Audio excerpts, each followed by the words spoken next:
Brian can join us for sure. So, yeah. But man, you know I had to bring this out, Angie, right? You know, I had to bring it out.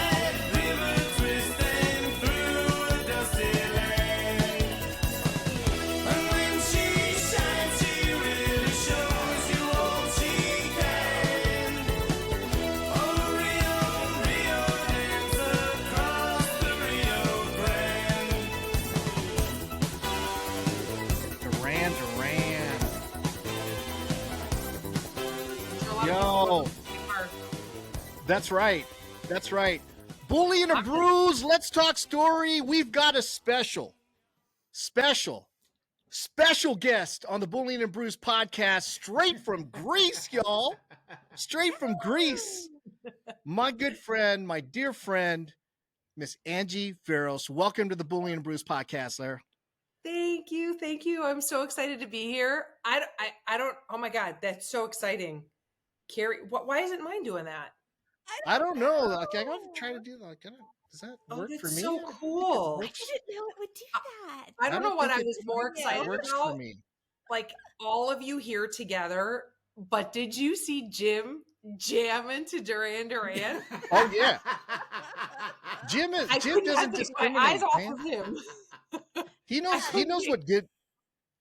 what good music is, yo. You know what I mean? I love Duran Duran. Duran Duran is awesome. Love them.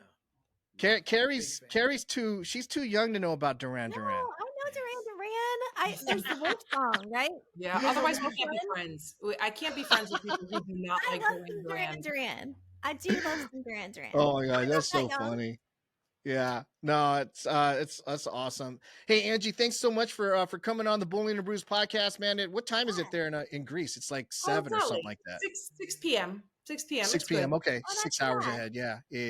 Okay. Well, you had daylight savings, which helped me. Yeah, we have daylight savings. Yep. Good thing I wasn't really affected by it. So, oh man, which is great. Were any of you guys? I know Greece. They don't have daylight savings times in Greece, do they?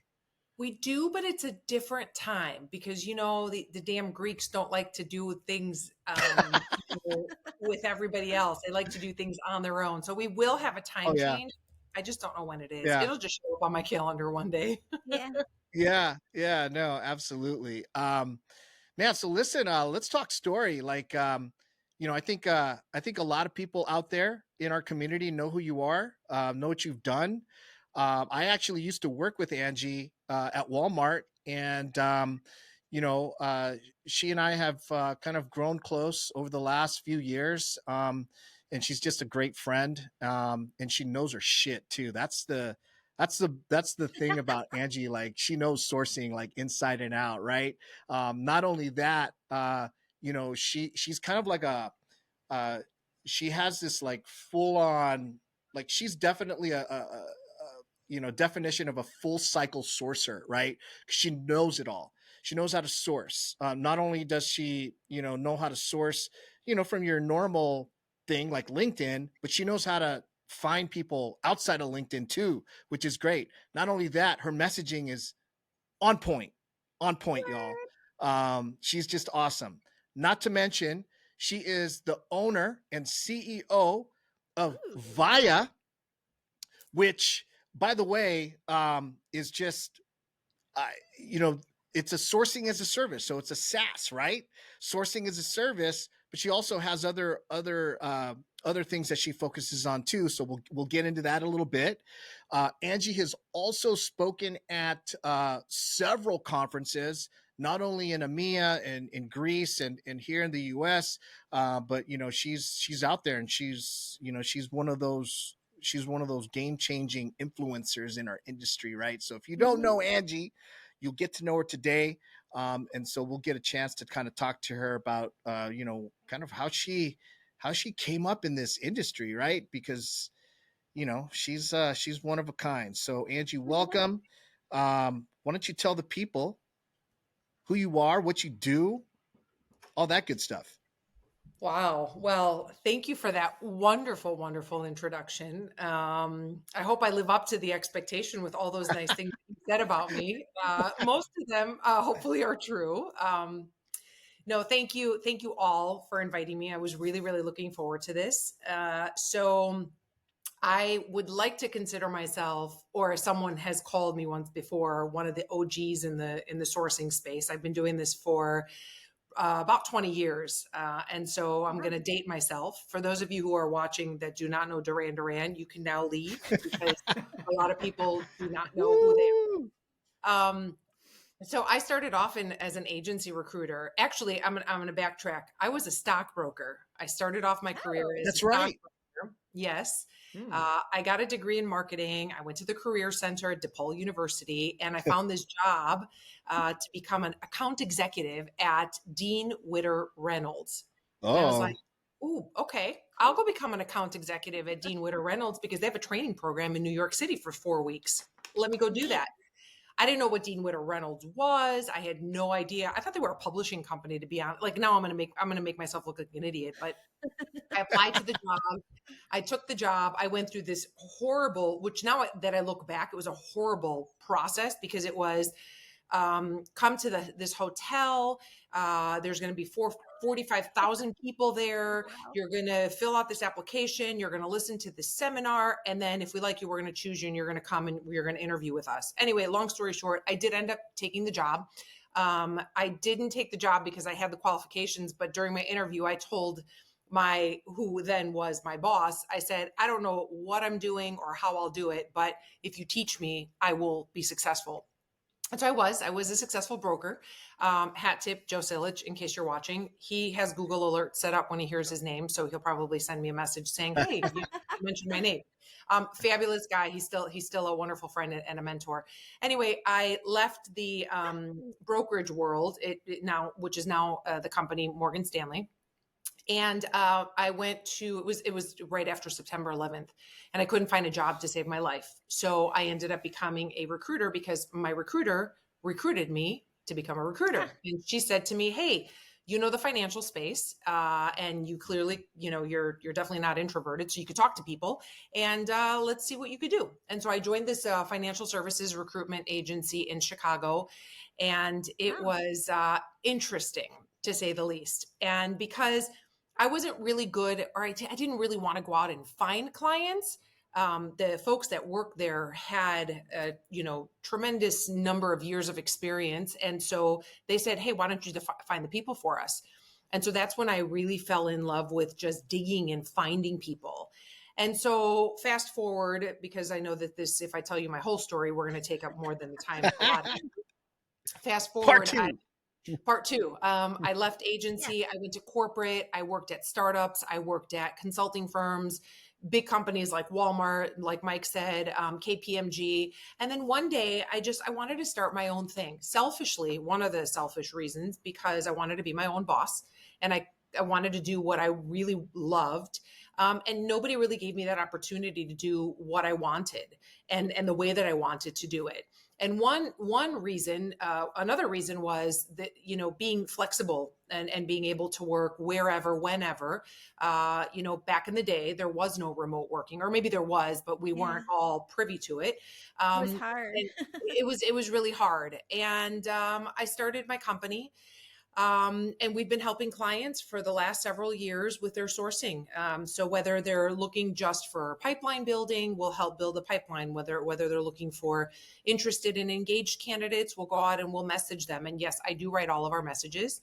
I know there's AI and technology. I'm still a little bit old school, and I do go back to old school, and I write all of our messages. I love that. Yeah. I do. I love and it that. works. And it That's works. good. People know when they're getting spammed. Yeah. And and we love what we do. We help small companies, large companies all across the globe. We expanded into Europe. Obviously, I go between Greece and Chicago. I'll never leave Chicago. It's where I was born and raised. And I really, really still love what we do, despite the circumstances with the way that the market is right now. Yeah. We're still helping clients when they're growing. And Nice. the end. The end for Wow. Wow. Yeah, that's awesome. So Angie, when you got started, like you'd mentioned that, you didn't like talking to the clients or getting like maybe the business and stuff, you're more like into talking to the people that that need a job or that you wanted to recruit or whatever. I was kind of the same way. Like, when I first got into agency, I loved the recruiting part, the recruiting people, but like getting the business to Yeah. sign a contract saying, hey, we'll charge you 30% of a permanent placement or whatever the markup is, whether it's 25%, 30%, for contingency, whatever. Yeah. Like, I wasn't into that. Like, I just didn't love that part. The part that I loved was like finding the people, just like you. So I feel you on that one. I feel you on Yeah. that. Was that Yeah. kind of your case? 100%. And now, mind you, I left the finance world to join a recruitment agency. And Yeah. so I had no idea what the hell I was doing. I remember they gave me a desk. They said, here's your desk, here's your phone with a cord, and here's a yellow pages. I don't A know. phone with a cord. A phone with a cord. Like, we had a phone with a cord. Yes, a phone with a cord. No headphones, but a phone, like a telephone Like with a cord. And we had to dial the rotary. numbers. Yeah, exactly. I remember that's when Gmail had just started, and people were invited to Oh, to yeah. get a Gmail account, like join and get Oh, a that's Gmail. right. Yeah, Oh my gosh. 2004, 2005, somewhere there. But Yeah. so I had no idea. They said, here's your desk and go ahead and work. And I thought, well, what am I going to do? And they said, well, pick up the phone and start calling people and find jobs. And I thought, are you kidding me?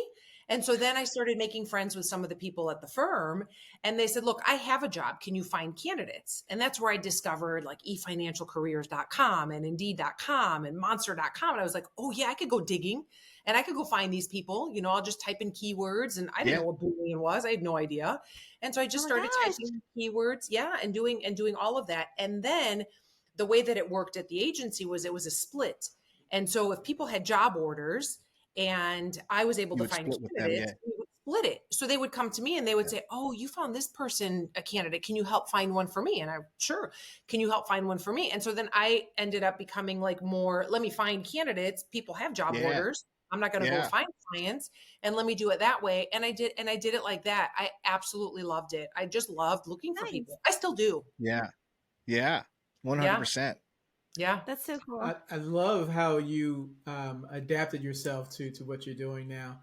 I know there's probably some recruiters or sources watching, and they say, you know what, I got this technology thing down because I'm so used to it, but I'm not so much the people person. What kind of advice would you give to them?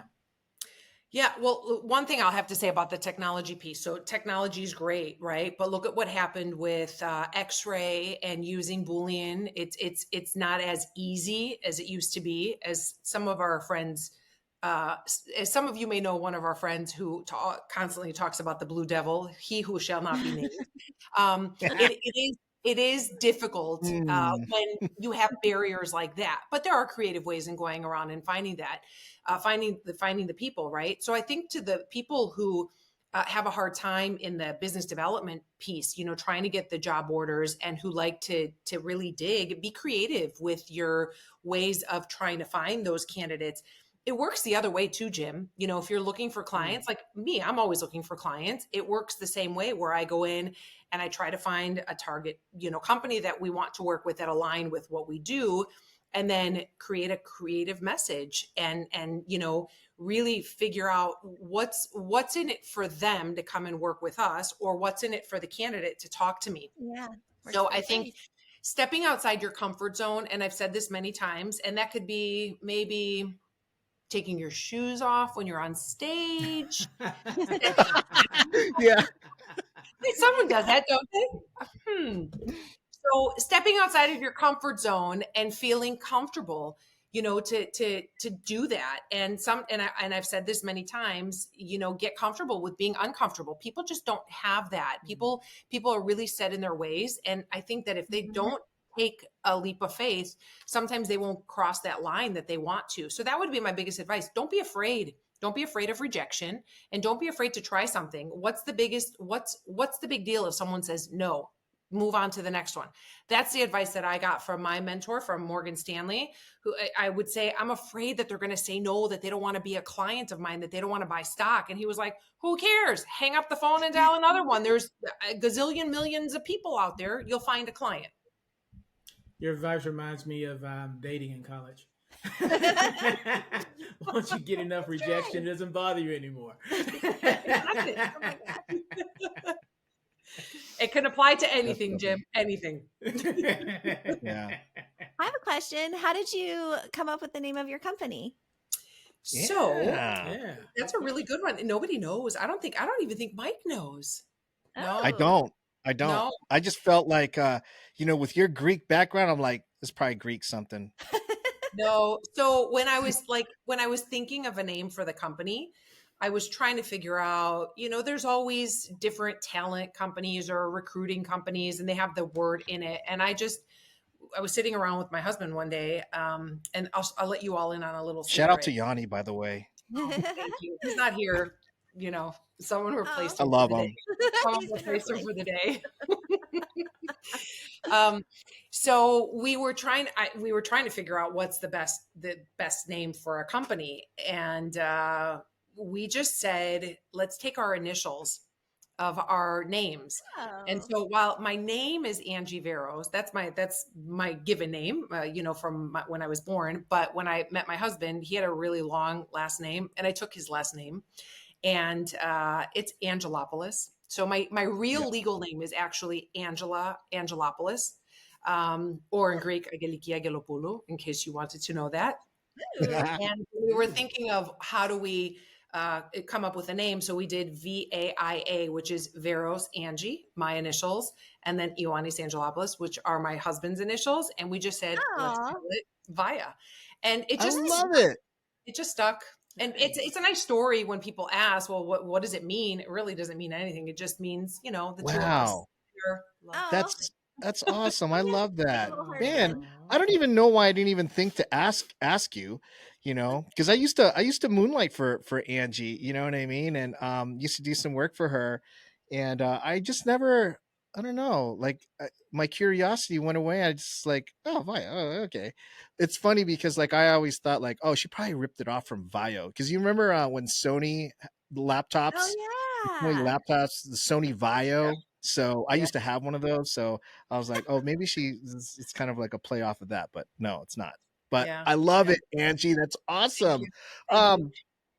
So let's kind of go back to your recruiting days, right? At what point did you feel like, okay, I really need to step up my game instead of just entering keywords?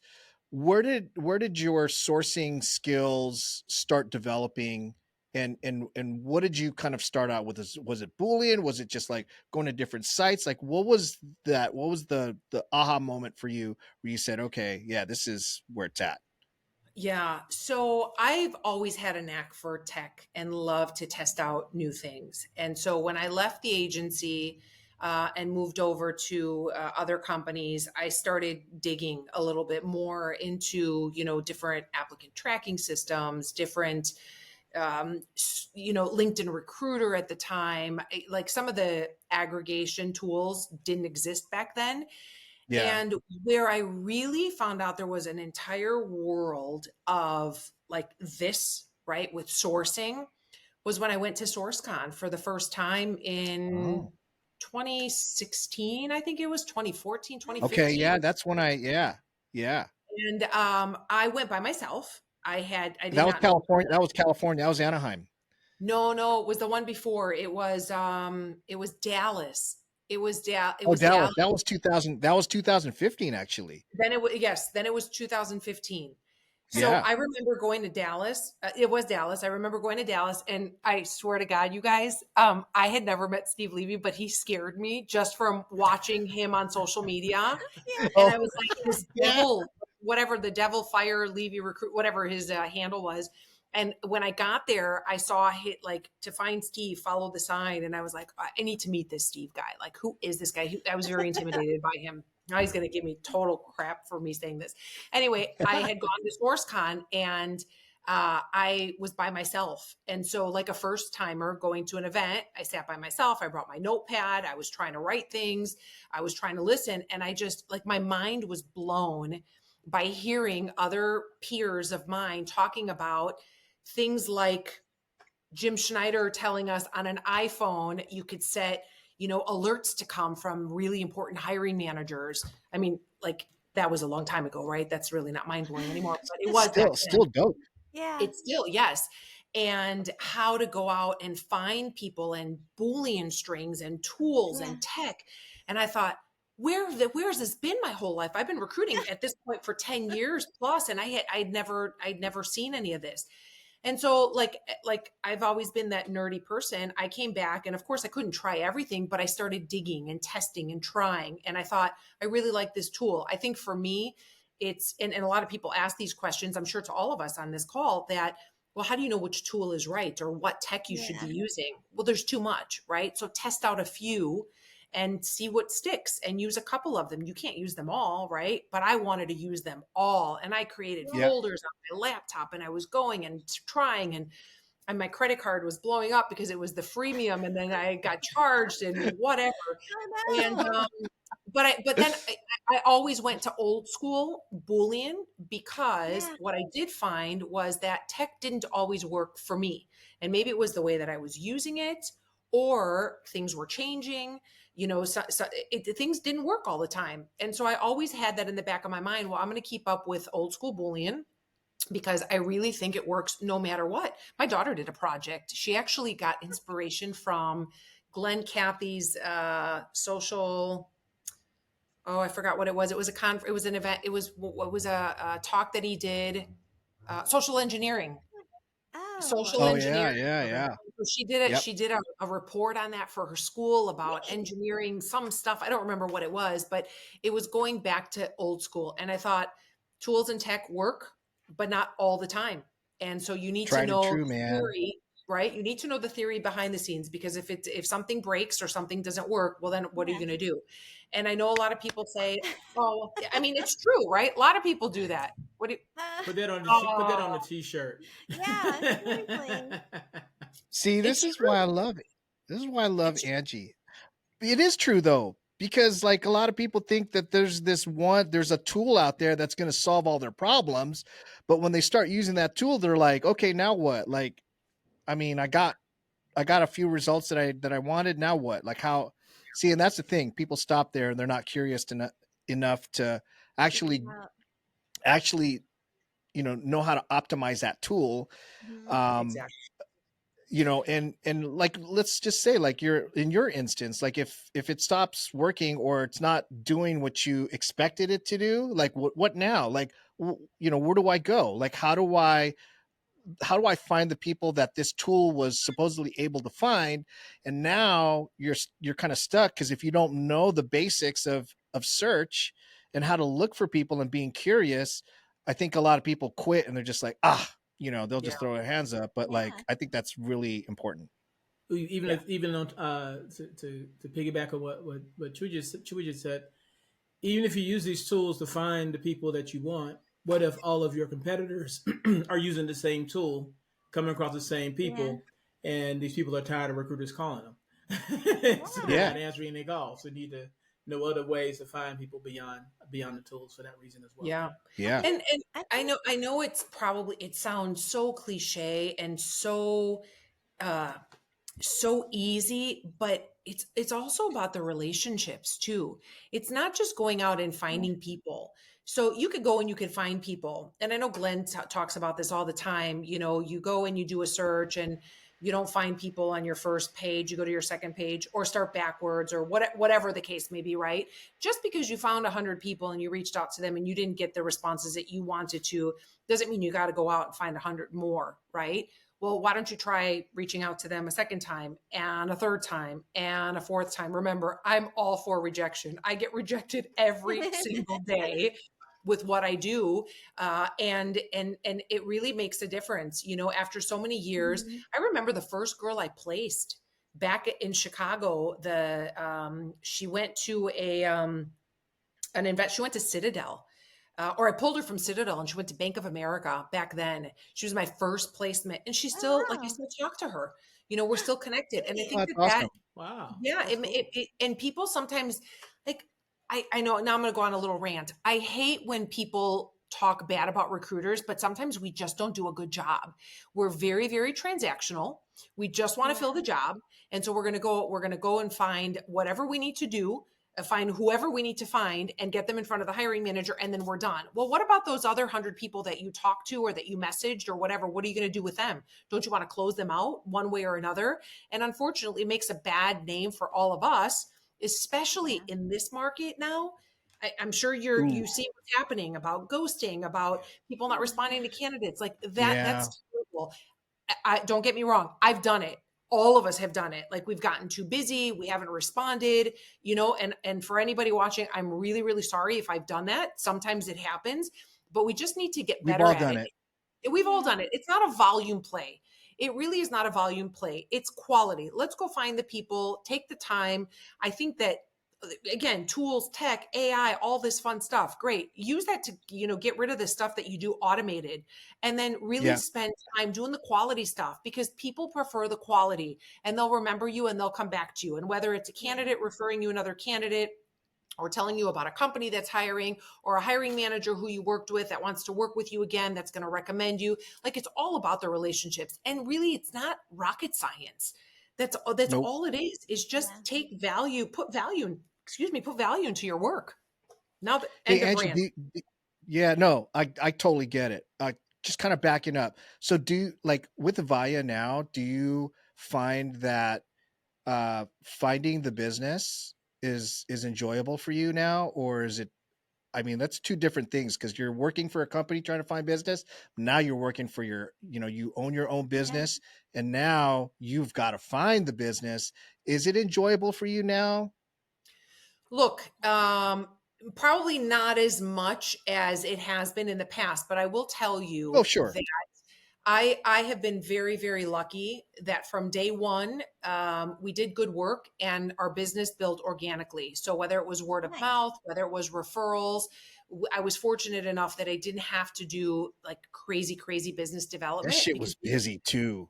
we It were was really, busy. really busy. It was insane. And I can't say it's not enjoyable. I think now what I'm focusing on is targeting companies that I think would work with us, meaning that we have the same values and the same mission. Because sometimes it wasn't that in the past. Sometimes it was like, we really need to hire 50 people. Can you do it? Yes. And so boom, boom, boom. We sourced, we screened, we did, and we were working so fast. I think now we're trying to target maybe a different market or look to do things a little differently now that things have slowed down a little bit. It's enjoyable in the fact that I have more time to be creative with reaching out to companies that I want to Yeah. work with and then Yeah. really put together uh, a proposal of value. Like when I have first conversations with companies that this is what I think we can offer you. And I think, A, B, C, and D, whatever. But it is quite challenging because there are companies that we've worked with in the past that have said, we'll work with you again when business picks up. Business is not picking up, or we are getting in full transparency and being 100% vulnerable. I am getting a lot of rejections, and I am getting companies saying, we have an influx of we have a pipeline, and that's enough. Mhm. We don't need any external help. But there are a lot of companies out there that are hiring. So I think that there will continue to be some volatility, at least for the next quarter or two, I would say. I think 2025 is going to change completely, but I think a lot of things are going to happen this year. There's still a lot of uncertainty. And so Yeah. it's enjoyable on one end because I get to be creative and reach out to companies. And on the other end, it's like, oh, we should have gotten that deal, and we will, but we should have gotten that one. So I hope that answers your question, Chewy. Yeah. No, absolutely. Absolutely. Um, I'm blanking out on my question. Oh, you're at a loss for Cece words. or You want me to keep Jim? Yeah, I'm gonna take you back to the Boolean and the X-ray stuff because I feel like that's so important to know, and I feel like we've said this before. Because when you are looking at new tech and or technology and tools and stuff, knowing how to find it yourself and control the search helps you ask the right questions when you are interviewing companies that are building out new technology.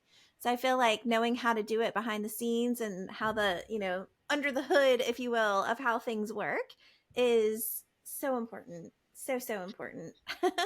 Yeah, yes, I agree 100%, Carrie. And the other thing I will have to say is you can use tools to build your strings. So for example, I'm sure you know, which one is it? Recruiting.net. Oh, yeah. Yeah. Yeah. I use that all the time, and I Yeah. pop in some stuff and then I go and I adjust my Boolean string. Or I've been working with Tooled Up Raccoons lately. I don't know if you know Gabby from Tooled Up Raccoons, Oh, but yeah. yeah, I tested out her product a couple years ago, and then I just didn't have time, and so I just started doing it again. And so what it does, it builds a Boolean. No, I mean she doesn't know I'm talking about this, so it's no shameless plug on her end. But it builds a library of Boolean strings. You go in Nice. and you type in all your information, and then it keeps Oh, I everything love there. that. I'm very old What's school, the and I have name a of what's the name of it again, Angie? called Tooled Up Raccoons. Tooled Up Raccoons. All right, so Tooled Up Raccoons. We'll put it in the Yeah. description there, Yeah. so that I'm people can testing it go check out. that I'm out. testing. Yeah. So what I like about it is because I have a spreadsheet with I don't even know how many Boolean strings, and Dean has some, and so like they're all over the place. But I So built one many. internally for our team, so we have a spreadsheet with all different types of Boolean. But what happens when you want to add one keyword or you want to add something else? Then you build another Boolean string, and then you build another Yeah. Boolean string, and then it Hmm. becomes really Hmm. cumbersome. What I like about Tooled Up Raccoons is that you could actually create folders. And so I'm working on a CTO search, for example, right now. So I built a string in there. And then when I adjusted it, it's CTO number 2, and then it's CTO number 3. So I go back to the strings. You can Yeah, collaborate different with your colleagues. iterations. Again, I'm just testing it out right now. There it Um, is. yeah, it's pretty cool. It is pretty cool because you don't have to build the string yourself. You go in and you could build it from scratch, or you can Hmm. go in and you Hmm. put the keywords and then it builds it for you, and then you copy and you move a couple things over to your LinkedIn or to whatever, your Hire Easy, whatever you're working on. But it's pretty cool. It is pretty cool. I was lucky enough to see Gabby, the founder, do a pitch at an event last year, and I was really Great. like, it really excited me because it's a Boolean tool, and it's pretty cool. Yeah. So, yeah, I like it. Uh, That's it, great. it's interesting that you said that. You use this tool, and then it'll spit out a Boolean string for you, but then you'll go in and modify some things, which I think this is how you optimize this tool, right? Is kind of going back and not letting the tool do all the work for you, but really Correct. being able to kind of think critically through, okay, Mhm. well, that didn't give me exactly what I wanted, so I'm going to go back and change a couple things, whether it's a syntax, whether it's a keyword or whatnot. I think that's very, very important for the people out there who are using tools, especially something like a Boolean string builder. It's really important for you to at least know the basics of Boolean and know the operators, know what the syntaxes are, so that you can go in and optimize whatever Boolean string builder that you use out there. Because I think it's very, very important for someone to actually know the basics of Boolean, and then be a beast on if they were given a tool like that, to really be able to optimize that tool to the best of its ability. So I think that's a very, very important point, Angie, that you made.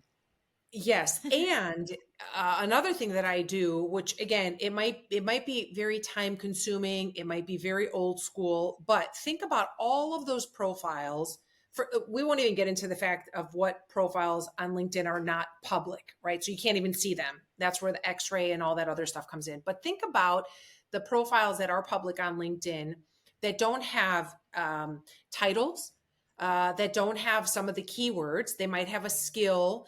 How do you search for people, how do you search for people there when there's not enough on their Mm, profiles? And so what I yeah. typically find is, and we always ask our clients, well, what companies do you want us to target? So Yeah. have you ever targeted a company maybe at a specific location and just have to go page by page by page to look at profiles because they don't have titles, right? But you know that the purple Mm, squirrel is there, but they don't have the title listed on their profile. How many people right. have on their profile like I build things? Well, that could be a CEO, could be a CFO, could be an engineer, could be a mother. Like you don't know who that person is. So that's where I say again, it's old school. It's very time consuming, but I think that if you put it in your mind and you say, okay, I'm not going to go to Walmart, who's got hundreds of thousands of employees. I can't go through every single one of them. I could limit it to a certain point. But if you're doing a highly targeted search, maybe it's a startup or a scale up, yes, then you should take the time, spend an hour or two or three or a whole day and research the target companies and go through those profiles, because I can guarantee you, I've done it, and you will find profiles that you won't find with Boolean. So Boolean doesn't always work. Yeah. Right? True that. True I mean, that. Mike, you talked about engineers with 3 E's. Do you remember Yeah. that? How many Yep. engineers? Yep. How many Yep. engineers have 3 E's in there? Like Yeah. 87,000 on LinkedIn. They just On don't want Or to be found. on They do it yeah, purpose. on purpose Yeah. sometimes, so people have to be cognizant of that kind of stuff. But that's kind of where, like, I think as sourcers sets us apart from, like, you're one of the mill recruiters who usually just stop at one, they put in the keyword and don't think about these types of things, right? That's kind of where the critical thinking skills for us as sourcers come in, which I think this is the unique skill set that we have as sourcers that is really makes the sourcer role a specialist role, right? And is really separate from the recruiter role. And there's this, that's always going to be an ongoing debate, we always hear like, oh, sourcer is an entry level role, which, there's, we have these Yeah. debates about that, right? And so I think a lot of people now and a lot of organizations are realizing that the sourcing function has to be separate from recruiting, because it is Yeah. a specialist. Takes time. It is a special. ABQ will tell you that it's a specialist yeah, role, right? yeah. I was It's So hearing I was hearing her objections in the back of my mind when you first said that. I was like, I can yeah, imagine if she was here, what she would say. yep, I mean, exactly. ABQ is one of the best, right? Like we Yeah. worked with her under her leadership at Walmart, and just Yep, like the way her thought process is unreal. It's critical thinking. Really, Yeah. it's not a yeah, job where you're going to add up all the columns and hope that the numbers match. You have to think outside the box. I mean, we hmm, haven't even gotten into, well, let's look at conferences and look where people Yeah. sit, or look at people that are tweeting and find, right, direct message them. A lot of people in our space, and I know it sounds again like I'm beating a dead horse, people are afraid to do some of those things. I am too sometimes, right? Like, I don't know, I'm going to say it, but sometimes I get intimidated when I look at pictures on LinkedIn and I'm like, oh, that guy looks mean. I don't know if I want to message him. Have we all been there? Like, haven't we all been there? Oh, yeah. Right? Like yeah, they look really, really stern in their profile, and you're like, well, what if he rejects me if I reach out? Well, then I just won't go. Then I go to the next profile. I'm like, oh, she's smiling. She looks like she yeah, would respond. yeah, Like yeah. people, Yeah. it does happen. But again, I think you Gotta have get to, out of your head. yeah. And I think you have to have thicker skin too. Mhm. Maybe I learned it from my Morgan Stanley days where I just like, I got pounded on, not literally, but like get on the phone and cold call, cold call, cold call. And so that's another thing. People don't pick up the phone. But sourcing skills, I think, require that critical thinking. Just Yeah. think differently. You can't go in, you can go into LinkedIn and you could type in, editor and source con, and obviously Jim will show up, or you could type in editor and 5,000 people will show up. But how are you going to find that? How are you going to find Jim, right? What's so Yeah. special about Jim that you have to look for, that maybe he lists on his profile? Maybe it's a keyword, maybe it's something different. You want to find that it's, some people call it the X factor. I don't know. How do you search for something like that? My sources Sometimes always tell me, like, how do you know this guy would be good? His profile is very bare. And I would say, Yeah. Mm-hmm. well, and that happens a lot, right? And I would say, well, the company is a competitor of our client. So I think that they told us they wanted someone from that competitor. just different things like they want a DevOps engineer. Well, another word for DevOps engineer is, release engineer. I don't know, whatever they are. Yep. That's the thing, the critical thinking. So I think if you spend a little bit of time and do your research before, build your strings, build your research library, whatever it is, then you have a place to go so that when you're ready to do those searches, you can grab and drop. So it just take the time to do the research before. Don't just go in and be like, oh, I got a new job, I'm going to go and find candidates. Take a little bit of time to figure out what you need. Yeah. I've got a question for you. When it comes to doing research, if you could go back in time to like when you first started recruiting, are there any tools out there that you would have told yourself about like way earlier so that you could have been like on a faster track to where you are today? Were there like top 3 tools that you wish you had known about when you first got started? When it comes to research too. Yeah, that's a good question. First of all, I wish I would have known Dean because Dean. Yeah. Dean was literally, he was a sourcing tool back in 1956, so I mean, Him and Glenn Goodmarker. Yeah. That's right. Yeah. I mean, there's a lot of people who started, before, and I thought like, wow, 2015, I went to SourceCon and I'm like, wow, this is unreal. Tools. I mean, there's a ton of productivity tools. Like I still am old school and I use Google Sheets, but there's like the Airtables and some of the other places to keep you organized, like Trello boards, Monday boards. We use all of that stuff internally. I think that I probably would have built a larger database. I mean, we have a really, really nice database of candidates at Vaia, but I think had I kept everything from way, way back in the day, database of those people would have been great. But I mean, mind you, we were holding paper resumes in our hands back then and faxing. We really couldn't do any of that. Although I think I did put them into a spreadsheet a long, long time ago. I think some of the productivity tools would be great. The aggregate tools like Hire Easy. I mean, those are fantastic tools because they take you outside of the norm, looking at LinkedIn. But for me, I really think it would have been some sort of a productivity tool where I could have kept everything in one place because it's all over the place. Things change. And I know that you all know too, that there are some tools that we've used that no longer exist. So again, going back to a library, I really, really am proud that we've kept a really, really large Boolean library and tips and tricks, because let's just say some of these tools don't exist, or let's just say LinkedIn doesn't play any nicer and now you can't do any kind of search and you can't find anybody. And what do you do then? What do people who don't know how to do Boolean, what do you do then? Yeah. You got to go back old school. You got to go back old school, right? It goes back to the basics. Wow. You know, one of my favorite tools back in the day, I don't know if it's still, actually I'm gonna look and see if it's still around. It was a bookmarklet tool called Digo. What did that do? Digo? Still there? I'm gonna see if it's still there. Share the screen, Jim. Share the screen. I'm gonna share my screen. Let's see it. This is I cannot recommend this. Now we're going into Jim's jam right here. Yeah, this is my jam for today. All right. So this is Digo. It's a bookmarklet tool, right?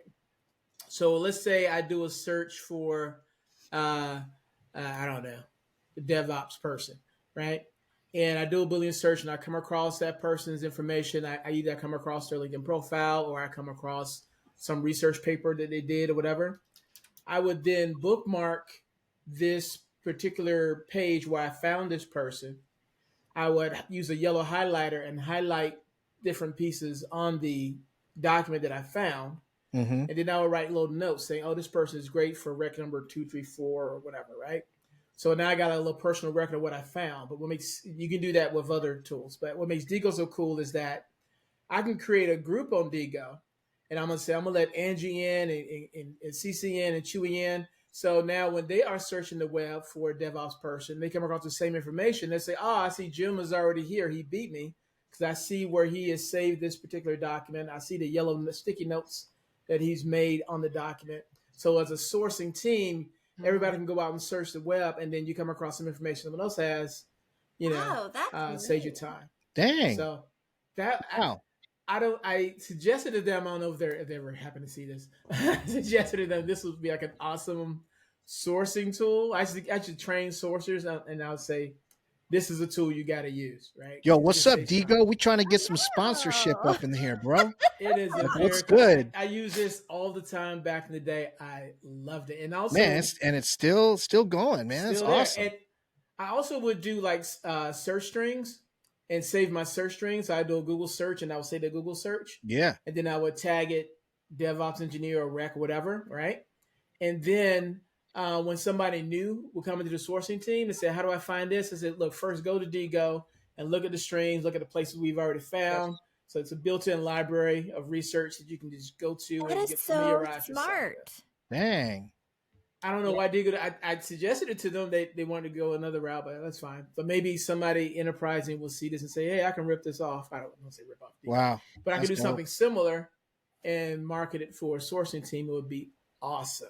If Yeah. Man. I love Digo. Hopefully Jim, Digo does it. click on install extensions so you can see it, so we can get a visual. Because when you do that, you can go through the little slides and see how that actually worked, like the highlighting and the notes. Yeah, okay. So this is, you bookmark it.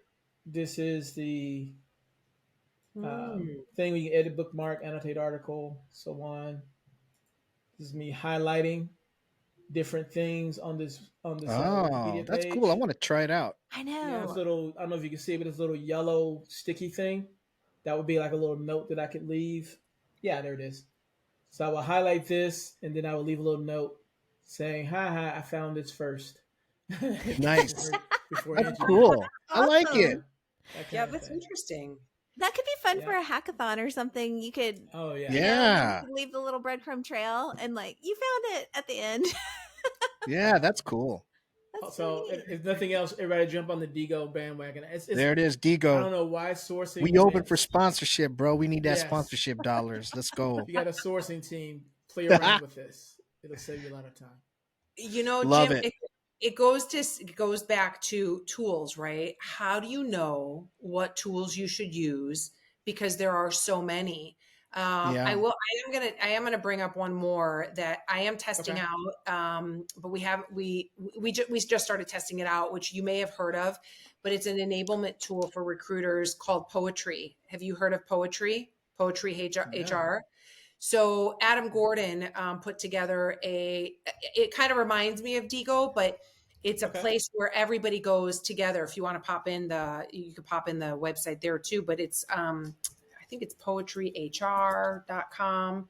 So it's a recruiter enablement community where, where everything is there. So for example, let's say that I'm the lead recruiter on a project. I can go in and I could build all my messaging and it's there. So my team can go there. I want to go in and I want to put in all my strings, or I want to log into tool ABC. I put it in there. So it really is another enablement tool that this team put together. Like I said, I beta tested it. I'm in there. I don't go in as often. Sorry, Adam, I've been a little busy lately, but it's also another tool that can help enable recruiting and sourcing teams. So just, if you're looking for sponsorship, there you go, Chewy. There it is. It's cool. Wow. I Let's do it. I We think got you're answering the opportunities. question of what tools to use. The tools you use are the ones that work for you. Yeah.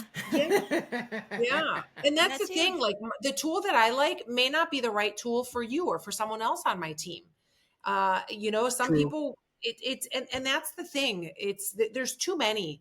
There's just way too many tools out there. I think for me, when I go in, if I like something and it works, I continue to use it. If I try something and Yeah. it's just not working with me, Yeah. simple little things like email. I tried Superhuman, which is an email tool that, I love the tool, but the problem was I never went there because I couldn't get used to the interface, and then all of my messages disappeared. So I stopped. Oh, I had yeah. nothing against Superhuman, but I Yeah. just stopped using it because it didn't work for me after one or two times. Yeah. Like I use other tools, not from a sourcing perspective, but like email tracking tools. I like knowing when people Yeah. get messages from me or they respond or they haven't been opened Yeah. so that I could, creep on them or follow up or whatever the case may Yeah. be. There's a million of them. There's different types of Calendlies. I mean, how do you know what's the best tool Yeah. to use? Just too many, way Yeah. too many. Yeah. I'd love for someone to give me the best tech stack to use for my company. We have, I don't even know how many tools we have, but we don't always use Yeah. them. Yeah. Yeah. So I didn't answer Hey, the question. Angie. Hey, Angie, just kind of going back to, you and presenting and things, because I want to inspire some people out here. You came onto the scene in 2015. That was your first SourceCon. Um, how did you get your first speaking gig at SourceCon? Because you've done a few of them, right? And how does somebody get into speaking, right? Like, what's the what's the roadmap to that? Yeah. So full transparency there. I always wanted to speak and I didn't get the You're chance at natural. first. Well, thank Yeah. you. I remember Jeremy Roberts was leaving SourceCon and Shannon was taking over back in 2015. And I Woo, went shout to out. Jeremy. Yes. And I went to Jeremy and I asked him if he could let me speak. And he said, well, you have to write. And I said, well, I don't write. And so he said, well, let's talk. Yeah, I don't And write. I just speak. right. I just don't know how to write well. I mean, I do write, but I don't know how to write well. Anyway, long story short, I went to Glenn Cathy because I had met him at SourceCon, and he's like, if you want some advice, I'll talk to you, because I saw him speak and I was like mind blown. And I went to Jeremy and I said, look, here's 10 reasons for you to give me an opportunity to speak. And he did. He let me speak at HireConf a couple years ago. And so that was Was that the really New York one? that was the San Francisco one. Oh, San Francisco Fun. one. Okay, gotcha. Yes. So I caught him on the tail end of leaving His SourceCon, Yep, and when SourceCon. he Yeah. when he started HireComp. And then at the same time, I went to Shannon had come to Star Chicago, and I was a member of the Star Chicago, which is a recruitment society and society of whatever it is, Star Society of Talent Acquisition and Recruiters in Chicago. And I went up to her and I said, I'd love to speak. And she said, okay, no problem. And so she gave me a chance to speak, and then she gave me more chances to speak. And then I literally went crazy. I went everywhere and I said, I want to speak at your event, because I really wanted to share. I just got so inspired by watching other people speak at events and learning so much. And I thought, well, I'm going to tell my story and give a couple of, hopefully inspirational ideas, step out of your comfort zone, blah, blah, blah. And so I did. And I've loved every single minute of it. COVID sucked because we couldn't do it. We did Yeah. some virtual stuff. I then hosted Talent 42. I hosted 2 events, which was pretty Nice. amazing to be on the other side. And Yeah. and I think like the best part about that job, and maybe Jim, you'll agree with me, is finding people who are not the usual people who speak. I love finding people who really want to tell a story, but maybe are afraid, or maybe just don't have, are not well known in our industry. And that was one thing that I did with Talent 42. I tried to bring in, of course, some well-known companies, but some people who I thought had really great potential. And so my advice would be to anybody listening here, don't think you can't do it. If you have something to share, you contact Jim. I don't know, Jim, what your requirements are if you're going to make people write, but I think reach out. if people have a story to tell, they shouldn't be afraid. Everybody gets nervous when 100%. they Sure, do it. Yeah. Sure. Yeah, definitely It's reach awesome. out to me. Jim@sourcecon.com. Well, I like to think I'm approachable. You are. Just email Only when me you smile. and we'll talk. Only when you And we'll smile. talk. Yeah. No, 100%. So Angie, the last question was, because Vaia has been successful over the last few years, your company is not a typical like boutique agency, right? It's different. It's different in a sense where you're really giving the shine to the sourcers, you know? How did you go about building that? What was the thought process behind building this team and being different from a boutique agency of recruiters? Like, what was the sauce behind it? So when I was doing individual work myself, I found it hard to reach out to so many people at the same time and do message by message by message. And Yeah. so I started using different tools. They were actually marketing tools, not even sourcing tools. And I started putting people through sequences, which everybody's talking about sequences. But I started doing this, back in the day when I was in an agency, I started Mail reaching merge. out to several. Yeah, exactly. Yeah. Yeah. And so I thought, well, we could do this in bulk and still keep it highly personalized for some of the roles that we definitely need to do in bulk. So I thought, instead of one person doing that, let's make a team of it and make it so that it's kind of like a production line, but with quality so that we don't lose the quality. Ooh. So Yeah. our services, we don't embed the recruiter into our client's team, meaning that, Walmart needs a sourcer or a recruiter and then Vaia gives them one. That's more the Mm, RPO or embedded model. right. We do more as the best way to describe it is kind of like a professional services firm. You go to Accenture or KPMG and you pay for professional services and you get assigned a contact, and then that person has the resources behind the scenes to do the work that needs to get done. Same thing with us is that when a client comes to partner with us, they get assigned a recruitment project manager who works directly with their internal team, but then aligns with Vaia. So we have a sourcing team. Their only job is to source. Just go out and find candidates. They love doing that. They love doing the research. They don't really care to reach out to people. They just want to go find people. Like if I could do Right. that 24/7, I would love that. And so they go out and they find the people. Everybody gets quality checked, which Mike, we Yep. check every single one of the profiles to make sure that they're relevant, because we don't want to Yep. be sending messages to people and then we look Yeah. like idiots, sending wrong profiles to our clients.